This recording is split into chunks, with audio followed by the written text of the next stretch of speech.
Bonjour. Bien, on va se courber dans la prière. D'ailleurs, c'est quelque chose qu'on va voir ce matin dans ce passage. Et on va voir aussi les dispositions du Seigneur envers son Église, parce qu'il a prié pour que leur esprit soit ouvert, même avant ce passage. Alors, je vais prier. Notre Dieu, notre Père, merci de nous avoir gardés sur la route. Merci du privilège que nous avons de nous réunir et d'écouter ta parole. Et Seigneur, donne-nous surtout d'obéir à tes principes que tu nous montres. Merci pour Jésus-Christ le juste. Merci Seigneur Jésus de tant d'attention envers ton peuple, envers ceux que tu as rachetés à un grand prix. Donne-nous l'intelligence ouverte par toi ce matin. Et merci de ce grand privilège qu'on a de pouvoir lire la parole écrite. Et ça, on va être reconnaissant. Merci, Père, par le nom de Jésus. Amen. Alors, je vous montre des petites choses avant de commencer. Ce matin, on va toucher les actes. Je vais faire ça avec vous. Ceux qui veulent m'avoir en spectacle devant la caméra, vous allez être déçus parce que ça va se passer encore là. C'est une très bonne habitude que j'ai prise. Elle est très confortable. Et ensuite, si mes jeunes, vous vous endormez, faites attention, je vais vous poser des questions. Soyez avec nous, hein? Pas juste la console. Donc, ça, c'est une petite Bible que la plupart d'entre nous, on a eue au départ de notre vie chrétienne et on la donne aux enfants. Et vous savez, ça ne prend pas des grosses affaires, des grosses Bibles d'études. Vous avez à la fin ce qu'on appelle, celle-là est différente un peu. Moi, j'aime mieux la mienne, vous allez comprendre. Je suis une vieille chose. Alors, je porte bien mon nom, je suis à l'âge de Pierre. Donc, vous avez une harmonie des évangiles. Et ce qu'il faut comprendre aussi, c'est que quand on lit les actes ou les évangiles, ce n'est pas nécessairement chronologique. Donc, il y a des événements qui sont relatés pour un but didactique ou pédagogique. Ça va? Et dans les plus vieilles, comme celle-ci, j'aimais mieux la présentation, je ne me gênerai pas pour le faire. Donc, c'est comme ça, une harmonie des évangiles. Vous avez aussi ce qu'on appelle des harmonies qui se font pour les livres historiques. 1 Samuel, 2 Samuel, 1 Roi, 2 Rois, 1 Chronique, 2 Chroniques. Je pense que même ça comporte Esdras, Néhémie, dans l'harmonie. Ça dépend qui a fait l'harmonie. Mais c'est des outils très utiles parce que si vous lisez la fin de l'Évangile de Jean, l'Évangile de Matthieu, vous allez voir ce qui semble, je dis bien ce qui semble, des apparentes contradictions. On appelle ça des alleged discrepancies. Donc, c'est des choses qui semblent se contredire, alors qu'elles se complètent, et des fois, elles sont mentionnées avec un objectif précis. Et ce matin, la section qu'on lit, on fait le livre des Actes. Et vous savez, quand Alexandre prend la parole, je souffre toujours pour lui. Je souffre parce que des fois, il doit apporter une série de versets, puis c'est le repas du Seigneur, où il doit apporter une série de versets, puis je sais qu'il va manquer de temps. Et il faut s'en tenir à l'essentiel, mais en même temps, il y a des choses importantes qu'on voudrait vous mentionner. On ne peut pas tout dire, mais on a à cœur de bien vous enseigner, bien vous nourrir. Donc, vous êtes prêts? Je vous ai donné une feuille. On vous l'a remis à l'entrée. Si jamais vous ne l'avez pas eu, Mimose, il n'en reste plus? Bon, ben parfait. OK. Je m'arrangerai avec toi, frère. OK? Donc, ce qu'on a, c'est qu'on a la version second 21. Pourquoi? Parce que c'est celle qui est dans le petit cahier des actes. Et en passant, vous allez remarquer que ce qui semble très long, une page, c'est pas grand-chose pour remplir. Donc, quand tu n'arrives pas à remplir une page ou une demi-page pendant un message, c'est parce que ça va bien mal. Ouais, tu t'es endormi ou tout ça, non. OK? Mais il y a, vous savez, une feuille, là, ça se plie en deux, puis ça s'insère. Puis, alors, pour ceux qui sont au cellulaire, bien, pliez la feuille, puis vous le mettrez dans le cellulaire. Bon, parfait. Alors, on va débuter avec le passage. Êtes prêts, messieurs? J'espère. Alors, ce qu'on va voir ce matin, ça s'appelle « Attendre dans la chambre haute ». On passe à l'autre. Alors, ils retournèrent à Jérusalem, de la montagne appelée des Oliviers, qui est près de Jérusalem, à la distance d'un chemin de sabbat. Ça, c'est la version, c'est la nouvelle édition de Genève, hein, Alexandre?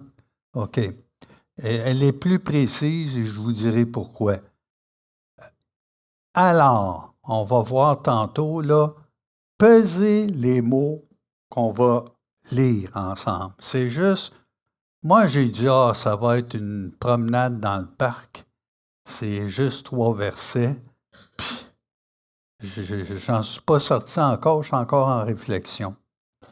Et alors, ils retournèrent à Jérusalem, c'est ça, de la distance d'un chemin de sabbat.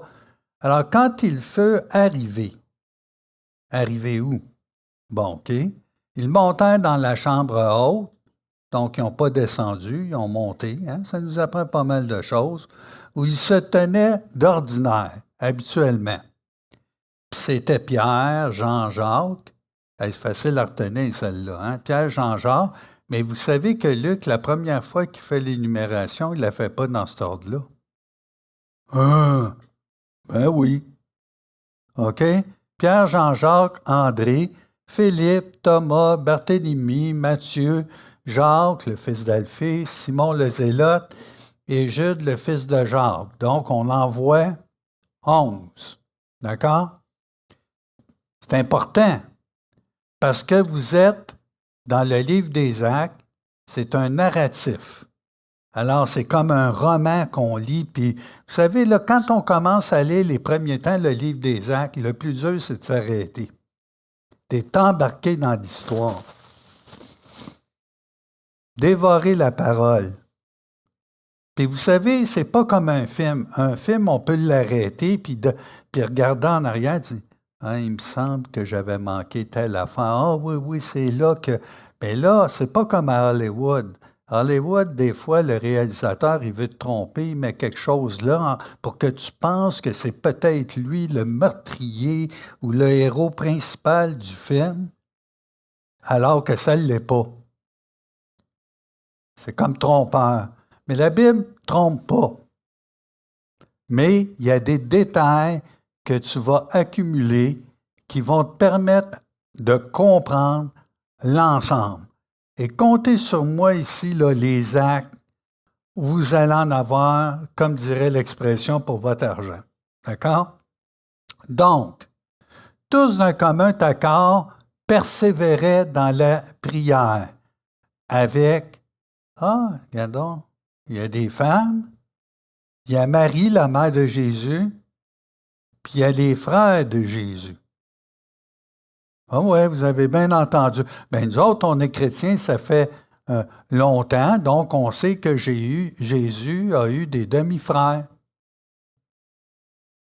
T'es sûr que ce n'est pas des cousins? Moi, il me semble, dans ma version catholique, en bas, dans Tob, dans Jérusalem, ça parle des cousins. Ça parle des Adelphoïs, frères. Ça va? Donc, puis mieux que ça, OK, on va continuer dans Luc, deuxième passage. Écoutez, j'aurais pu prendre Matthieu 28 en parallèle. J'aurais pu prendre Jean pour vous mêler comme faux. Alors là, ils sont à Jérusalem. On est dans les 10 derniers jours, là. Il y a l'ascension, mais les autres ne savent pas que ça s'en vient dans 10 jours. Mais nous autres, on le sait parce qu'il y a la Pentecôte. Mais c'est quoi la Pentecôte? Non, on le sait parce qu'on l'a lu. Est-ce qu'on saurait douter que ça aurait été 10 jours après? C'est quoi la Pentecôte? Bien, je vais laisser ça à Alexandre. Hein? OK? Donc, dans Luc 24, 45, 53, ça, c'est après la résurrection. Il leur apparaît, puis il leur dit, alors il leur ouvrit l'esprit afin qu'ils comprennent les Écritures. Puis là, n'oubliez pas, il y a eu, le matin de la résurrection, ben, il apparaît à des femmes au tombeau, puis tout ça. Puis dans la journée même, vers la fin de l'après-midi, à qui apparaît? Non, vous avez manqué quelque chose. Là. Les disciples d'Emmaüs, qui l'invitent parce qu'ils commencent à faire la brunante. C'est une journée bien occupée. Puis il n'est pas dit qu'il n'y en a pas vu d'autres entre ces. Nous, on ne connaît pas ce que Jésus a fait puis où il s'est promené. Mais là, tu as 2 disciples aussi. C'est assez spécial. Écoutez bien. Tu es assis avec le Sauveur du monde, puis tu n'arrives pas à le reconnaître. Ça, moi, ça m'a tout le temps fasciné. Puis là-dedans, j'ai vu que c'est Jésus qui ouvre les yeux, puis qui ouvre les cœurs. Puis là, il y a un corps glorifié.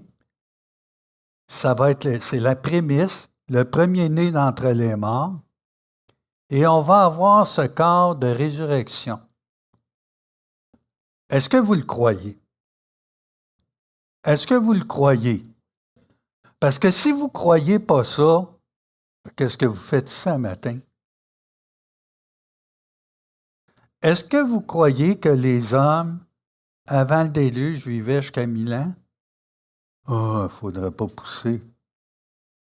Ma femme, lorsqu'on lui a présenté la première fois, est-ce que tu crois à ça, toi, la naissance de Jésus, puis oui, bon, ça va, puis qu'il est né d'une vierge, mais ben là, il ne faudrait pas pousser. C'est ça qu'elle a dit. Si vous connaissez ma femme, maintenant, elle se battrait dents et ongles pour cette vérité, mais sur le coup, elle répond à celle qui présente l'Évangile, eh bien là, il ne faudrait pas pousser. OK? Alors, il va leur ouvrir, ça c'est 10 jours avant l'effusion du Saint-Esprit. Il leur ouvrit l'esprit.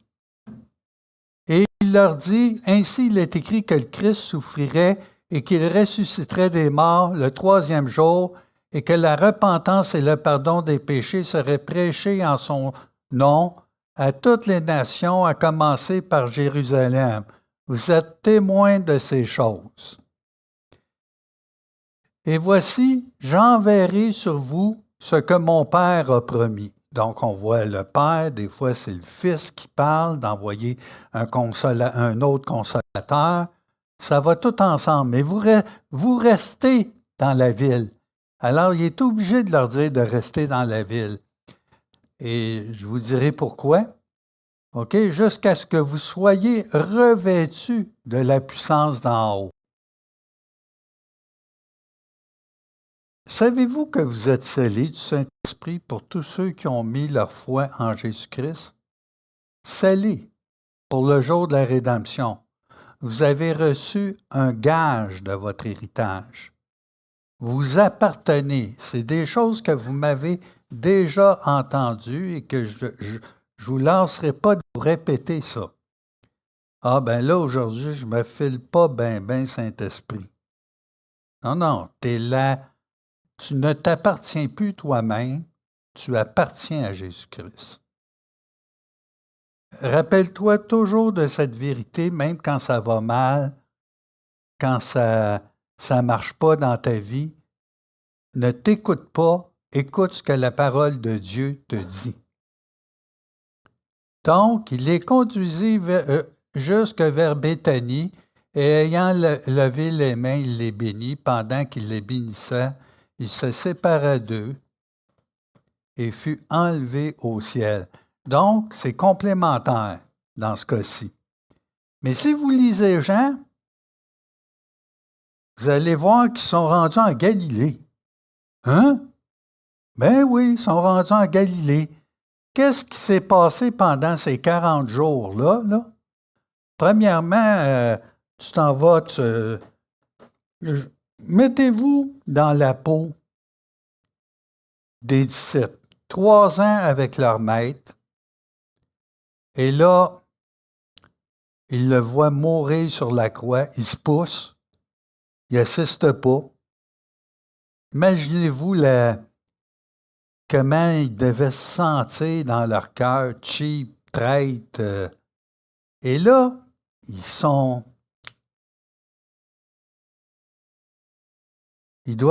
qu'ils ont eu l'ordre de rester à Jérusalem à ce moment-là? Non. Ils vont se terrer dans la salle, dans la chambre haute. Et là, il y a une peur. Écoutez, là, c'était pas beau comme spectacle. Et là, cette journée-là, il y a des femmes qui arrivent le matin qui ont dit, on l'a vu, il est ressuscité. Voyons donc, OK? Puis ensuite, il y a 2 disciples, la brunante est pognée, c'est tellement important qu'ils descendent dans la chambre haute. Donc, il devait y avoir pas mal d'actions déjà dans cette pièce-là. OK? Puis là, au moment où ils viennent et ils comptent l'événement, qu'est-ce qui se passe? Ils arrivent au milieu d'eux. Comment on aurait été, nous, dans tout ça? Hein? Imaginez, là, on passe d'un yo-yo émotif, notre sauveur est vivant. Puis là, tellement que, non, ça doit être un esprit, c'est pas possible. Alors là, tu vis ça, il y a sans doute d'autres apparitions qui ont lieu, puis apparitions pas dans le style, c'est un mirage, c'est est-ce que tu es capable de manger du poisson puis d'envaler un rayon de miel? Un fantôme, est-ce qu'il fait ça? Est-ce qu'un esprit a des os puis une chair? Ça aussi, c'est pas facile à comprendre, mais quel corps pouvait-il avoir? C'est le corps que vous allez avoir. C'est le corps que nous allons avoir. Êtes-vous convaincu? Vous êtes sûr? Non, vous êtes vraiment sûr ou vous venez à l'église parce que c'est une bonne chose le dimanche? Ou est-ce que vous êtes... Là, Pierre, je n'irai pas jusque-là, là, quand même. Je viens, puis j'assiste à des belles choses, ça me fait du bien, mais là, tu me demandes de croire des choses. Alors là, vous êtes prêts parce que ça va rouler. Pour eux, après l'avoir adoré, ils retournèrent à Jérusalem avec une grande joie. Ils étaient continuellement dans le temple, louant et bénissant Dieu. Donc ça, c'est plus la période qui va suivre, je vous dirais, de l'ascension à la Pentecôte. D'accord? Alors, des gens qui avaient peur. Écoutez, là, on a mis à mort un homme, on l'a maltraité. Ensuite, même Pierre a menti. Alors, il a renié Jésus, hein, OK, pour ne pas se faire reconnaître parmi sa gang. Puis là, ça avait peur, ce monde-là. Puis ça s'entassait dans une pièce de...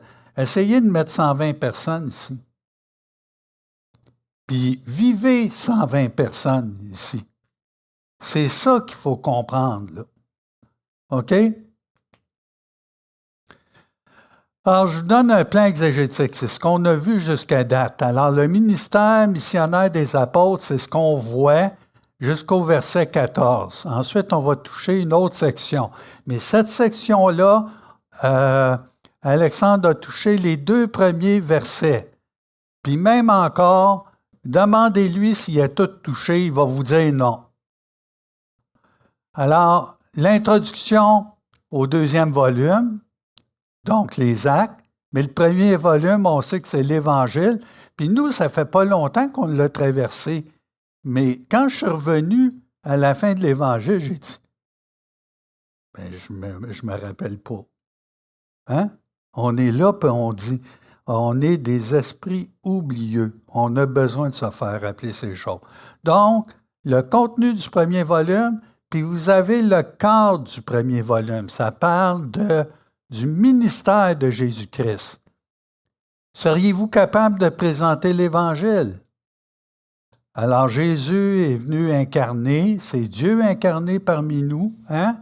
Il y a un ministère où il guérit, où il va enseigner. Alors, puis là arrive le point culminant où là, il va mourir, sur la croix, il va souffrir pour nous, mourir, ressusciter. Hein? Ressusciter. Puis entre ça, entre ressusciter puis l'ascension, il y a l'exaltation puis la glorification de Jésus-Christ. On peut l'adorer. Et là, les yeux des disciples sont ouverts par Jésus, puis là, ils comprennent. Ah, c'est ça qu'il voulait dire. Ah oui. Ah là, je comprends. Puis là, il est même obligé d'aller sur le bord du lac de Galilée pour dire à Pierre, « Hey, m'aimes-tu? » Il s'en est passé des choses dans ces 50 jours-là. D'accord? Donc, le ministère missionnaire des apôtres aussi, c'est la 2e partie, c'est ce que Alexandre a touché, l'appel missionnaire des apôtres par Jésus, les instructions de Jésus d'attendre à Jérusalem la venue de l'Esprit. Alors ça, je vous le dis, c'est vers la fin, là. D'accord? Juste avant l'ascension. D'ailleurs, on voit l'ascension dans la même section. D'accord? Les apparitions de Jésus pendant 40 jours. C'est un genre de... Il s'en est passé des choses, puis il y en a qu'on ne connaît pas. D'accord? Puis, les instructions de Jésus de rester à Jérusalem et d'attendre quoi? La venue du Saint-Esprit. Et la promesse de Jésus de la venue de l'Esprit de prophétie. Là, ici, je veux juste vous dire une chose. Dans Matthieu, c'est marqué « Allez, faites de toutes les nations des disciples, en les baptisant au nom du Père, du Fils, du Saint-Esprit, et enseignez-leur à observer tout ce que je vous ai prescrit. Et voici, je suis avec vous tous les jours jusqu'à la fin du monde. » Hein? Ça a été 10 jours qu'il n'a pas été avec eux autres. Me suivez-vous? Il était 10 jours qu'il n'a pas été avec eux. Eh oui, il est monté devant eux. Ils n'ont pas encore reçu le Saint-Esprit. C'est vrai, là? J'invente des affaires? Mais pourtant, tu as le loisir et la liberté de pouvoir t'approcher de Dieu et de prier. Puis d'ailleurs, il persévérait dans la prière avant même d'avoir reçu le... Oh, OK, ouais, c'est une perspective. Puis dans l'Ancienne Alliance, est-ce que l'Esprit était dans les gens? Sur les gens? À côté des... Bon, OK, là, Pierre, arrête. OK, on continue. Et là, ce matin, OK, on continue encore cette section-là qu'Alexandre a touchée. Il y avait la mission des 12 comme témoins par Jésus. La question des disciples sur la restauration du royaume d'Israël. Est-ce en ce temps que tu vas? OK? Ensuite, Jésus refuse de spéculer sur la chronologie des derniers jours. OK? C'est pas à moi de... OK? Et là, Jésus promet la venue de l'Esprit qui donne la puissance. Et Jésus charge les apôtres de témoigner de Jérusalem jusqu'aux extrémités de la terre. C'est clair, hein? Et c'est le mandat que nous avons aussi. Et 9 à 11, il y a l'ascension de Jésus. Je ne veux pas passer trop rapidement là-dessus, parce qu'il va revenir de la même façon. Ouais, mais Pierre, tu sais, l'ascension, là, il n'a pas vraiment monté. Il est parti dans le chemin, ils l'ont vu disparaître. Puis, vous savez qu'il y a des commentateurs qui croient ça, hein? Puis pas juste un ou deux, là. Ouais, il faut spiritualiser le passage, là. Hey, monter sur un nuage. Il y en a même qui vont jusqu'à se moquer en disant Jésus, c'est probablement le premier cosmonaute. Ben, il y avait Enoch, il y avait Élie, OK? Ils sont montés au ciel. OK, est-ce que tu montes vers l'Australie, tu montes vers Saturne, vers Neptune? Alors, vous comprendrez qu'il y a, dans la réalité du langage, un symbolisme qui dit Jésus est disparu dans la nuée, mais il a vraiment monté. Il a monté. Puis à un moment donné, qu'est-ce qui s'est passé? Ben, c'est 10 piastres la question à la fin, là. OK, vous venez me voir. Non.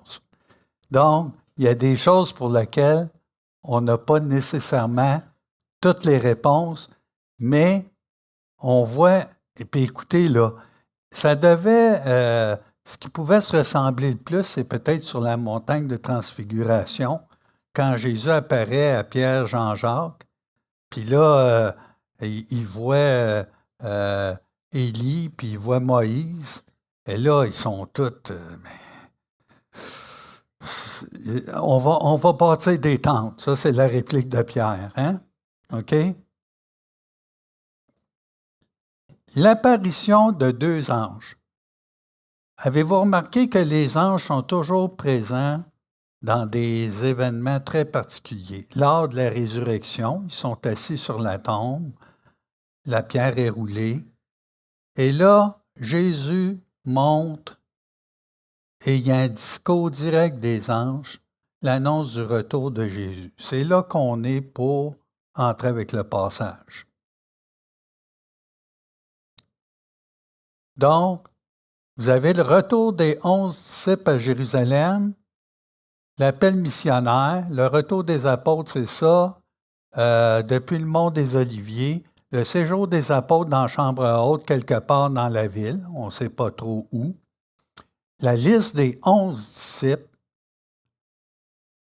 on la connaît. Pourquoi qu'il la répète?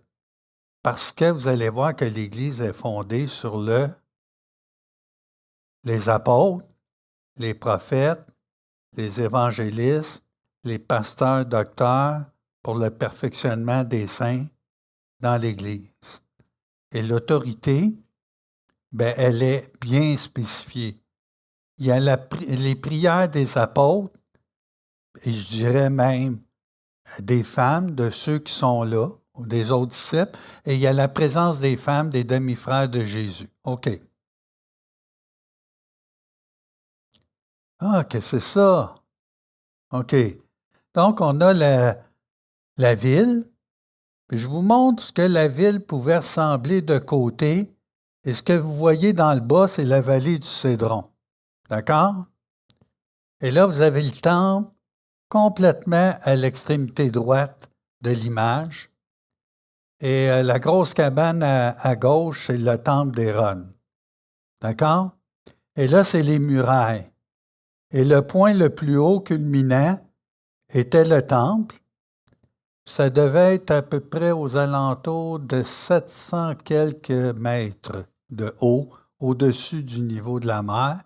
Puis le mont des Oliviers, dans sa partie la plus haute, est à peu près à 8,35, si je me souviens bien. Donc, ça vous donne un peu d'image. L'autre image,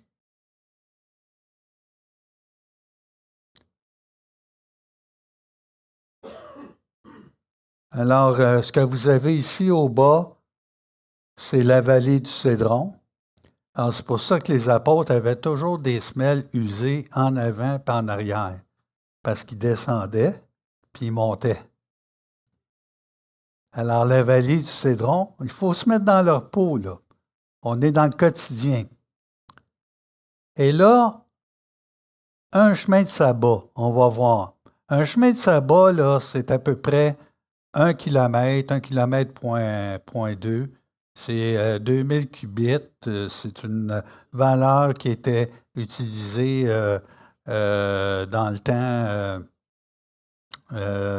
temps de Moïse.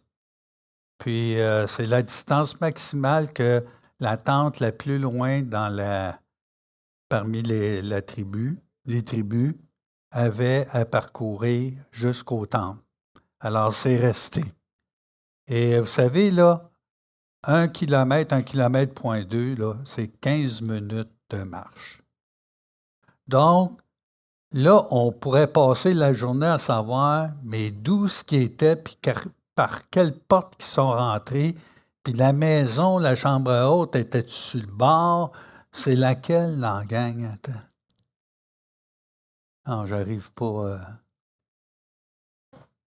Mais c'est la vie, d'accord? Mais on ne déprime pas pour ça, là.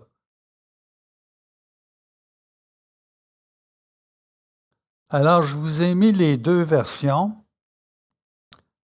Le mot très important ici, c'est « alors ». Puis « alors », ça fait référence à ce qui vient d'être dit avant. Et même, je vous dirais, avant. Vous allez voir. C'est vraiment puissant comme mot. Donc, dans le verset 11, acte 1, 11, excusez.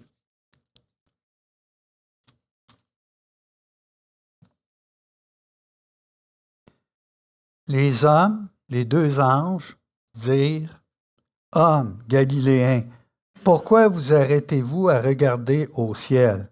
Ce Jésus qui a été enlevé au ciel, du milieu de vous, c'est marqué au ciel, hein? OK? Donc, reviendra de la même manière que vous l'avez vu allant au ciel. » Bien, c'est sûr que ce ne sera pas les apôtres qui vont le voir. Oui, non, je ne sais pas, mais ils vont décéder, hein? OK? Alors, ça nous fait poser plusieurs questions. Mais Jésus revient de la même façon. OK?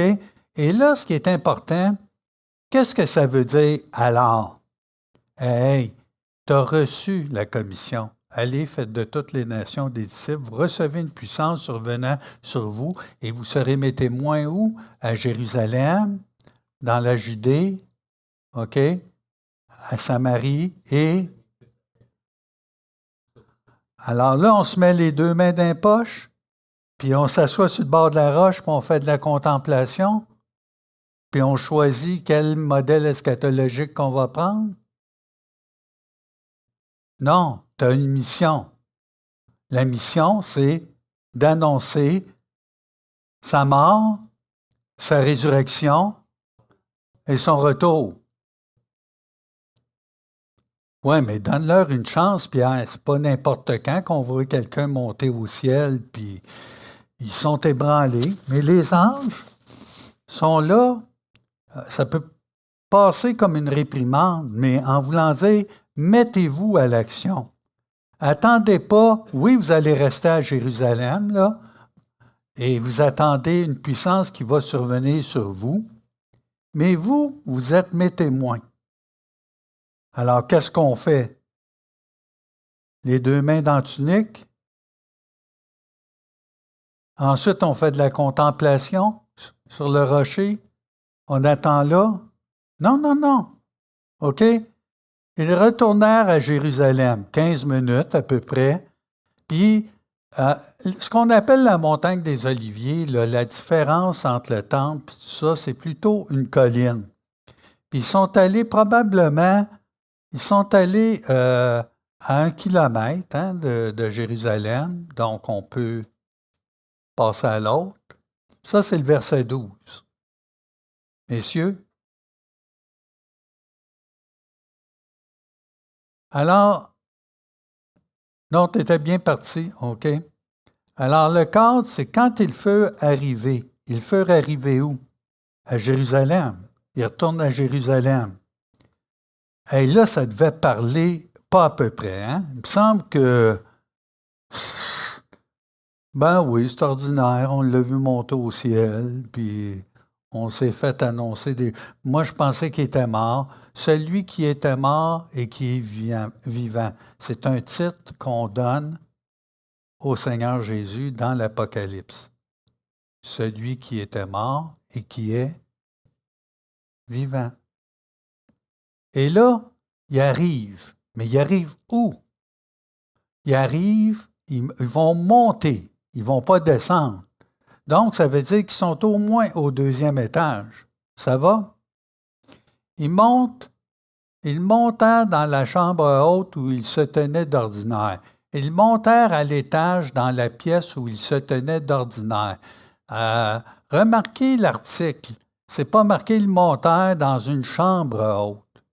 C'est marqué ils montèrent dans la chambre haute.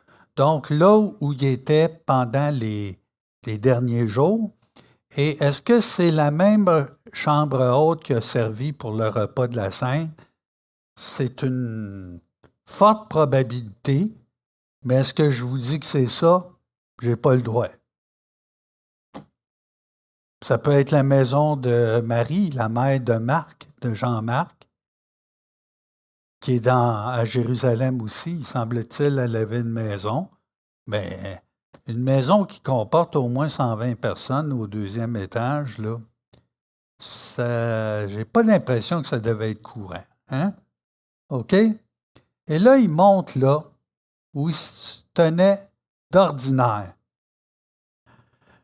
De se faire rappeler de rester à Jérusalem, rappelez-vous qu'ils sont partis en Galilée parce que c'est l'ordre qu'il y avait eu avant. Jésus, il dit, vous me rejoindrez à la montagne.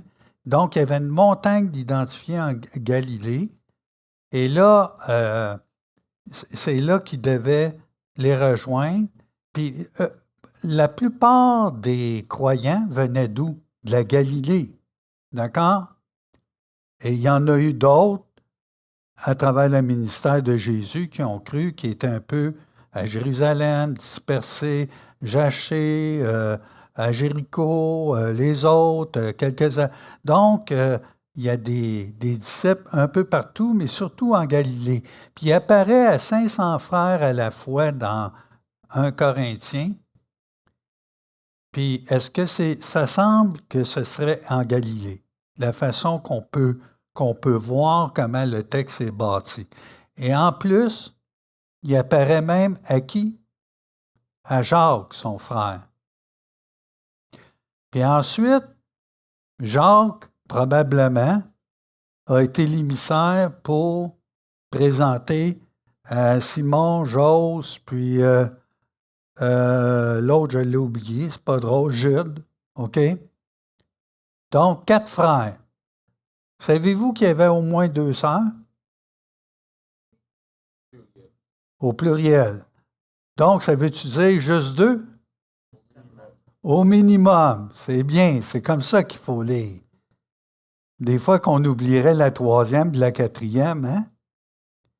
Puis, on ne doit pas spéculer, mais c'est rassurant, on doit lire les choses telles quelles.